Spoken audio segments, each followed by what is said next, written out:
In 218 BCE, tensions simmered between Carthage and Rome, fueled by decades of rivalry and conflict. Raised in the shadow of war, Hannibal, son of Hamilcar Barca, was instilled with a fervent desire to avenge his father's legacy and reclaim Carthaginian glory. Under his command, Carthaginian forces swept through the Iberian Peninsula, a land rich in resources and strategic importance. Hannibal's campaign in Spain was extraordinary. With a blend of cunning tactics and sheer audacity, he subdued the local tribes, including the fierce Celtiberians. Understanding that to conquer Spain required not just military might, but also winning the hearts of its people, he skillfully forged alliances, promising autonomy and respect to those who stood against Rome.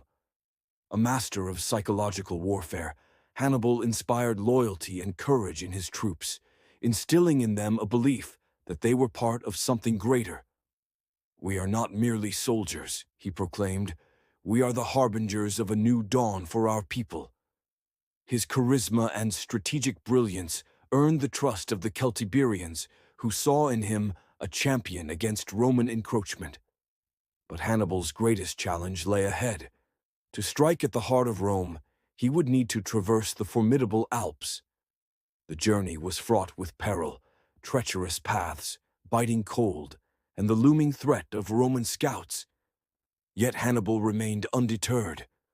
With his army of seasoned veterans and newly allied tribes, he began the ascent, determined to bring the fight to Rome's doorstep. As they climbed higher, the elements conspired against them. Snowstorms raged, and the bitter cold gnawed at their resolve. Yet Hannibal's unwavering spirit shone through. He rallied his troops, reminding them of their purpose. "We march not just for ourselves, but for every man, woman, and child yearning for freedom from Roman oppression." Inspired, they pressed on, overcoming the odds. After weeks of grueling hardship, Hannibal emerged from the Alps, a figure of determination. He not only survived the crossing, but also gained the allegiance of several Celtic tribes who witnessed his tenacity. "Together, we will carve our names into history," he declared, igniting a fire of hope and rebellion.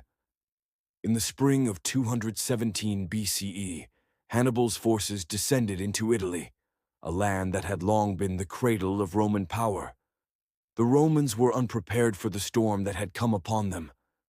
With each battle, from the Ticinus River to the fateful encounter at the Trebia, Hannibal showcased his unparalleled tactical genius. He outmaneuvered and outsmarted the Roman legions, achieving victories that would echo through time.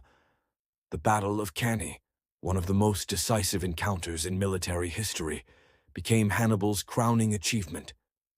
With brilliant tactics, he encircled and annihilated a much larger Roman force, leaving a mark of fear and respect that would resonate through the ages. "We fight not merely for victory," he asserted, "but for the very soul of our people." Though Hannibal ultimately faced challenges that tested his resolve, his journey through Spain, the Alps, and into the heart of Italy inspired generations. It was a tale of courage against overwhelming odds, of a leader who dared to dream of a world free from tyranny. His legacy would endure, not only as a military commander, but as a symbol of defiance and resilience. As we reflect on Hannibal Barca's incredible journey, let us remember that true greatness lies not in never falling, but in rising each time we fall. In the face of adversity, Hannibal taught us that with courage, strategy, and the will to fight for what is right, we can change the course of history.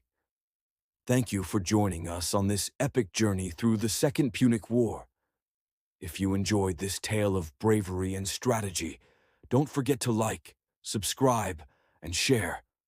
Until next time, may we all find inspiration in the stories of those who dared to challenge the impossible.